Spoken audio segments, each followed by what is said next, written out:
Hello guys, so today I'm going to go in further depth into what LD is.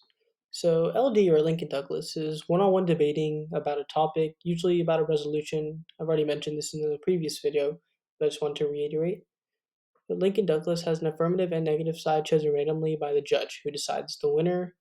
And this is obviously random, and just make sure that you're prepared for both sides if you're going to debate this because you can't choose. So affirmative or AF agrees with the resolution and argues for it. Negative or neg disagrees with the statement and argues against it.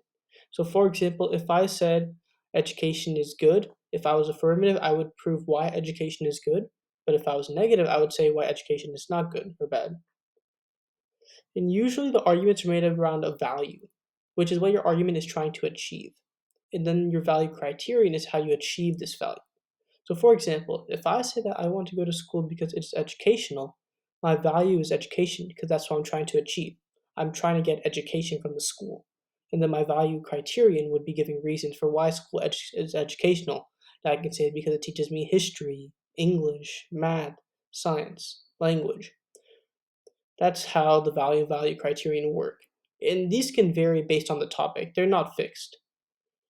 Moving on, this type of debate has a simple format. 6 minutes given by the affirmative, then 3 minute cross examination, or CX, 7 minute negative speech, 3 minute cross examination, 4 minute affirmative rebuttal, 6 minute negative rebuttal, and 3 minute closing speech by the affirmative. This all sounds like a lot, really complicated stuff. It's not. Don't worry. So, starting with the first speech, the affirmative has 6 minutes to build their case. So, if let's circling back to the Pakistan nuclear weapons example in the last video, I have 6 minutes to prove why Pakistan should use nuclear weapons and implement them and create them and stuff. And once I finish my 6 minutes, I'm done. You can go over roughly 5 to 10 seconds, but anything over that is not anything after that's not taken into consideration. Then the negative opponent gets to do cross examination or CX on the affirmative. This means that whoever I'm going against who's on the negative side, they can start asking me questions about my case. They can ask me clarifying questions, meaning like, oh, what does this word mean, or what are you trying to say in this argument, stuff like that. Or they can be a little more nasty and then ask questions to poke holes in your argument. So say if they ask complicated questions, you don't know how to answer them, it'll make you look bad because you don't know what the answer is, but the opponent may. So then the judge will be like, oh, this person probably doesn't know what they're talking about, or their case is wrong, so that's why this person should lose. So it's actually really important to use cross examination or CX to your advantage.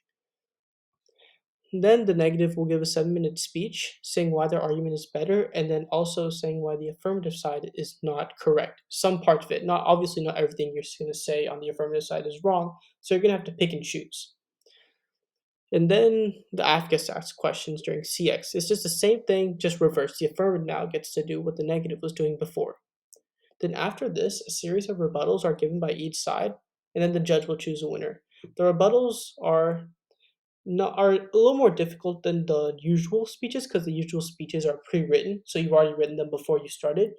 But the rebuttals are more difficult because A, you may not be able to fill up all the time, which is fine, and B, you don't have something pre-written, so you're not reading off something. You're usually going off what you're thinking in your mind. And the way you keep track of arguments, because this is important for later parts of the debate like this, is something called flowing. Flowing is where on paper you keep track of the negative's most important arguments so you can use them later and just keep track of their points. And you also keep track of what's called contentions, which are usually 2 to 3 overarching arguments that all their sub arguments fit into. That sounds complicated, I'll explain that later. But for now, I hope you enjoyed it and we'll get more in depth later.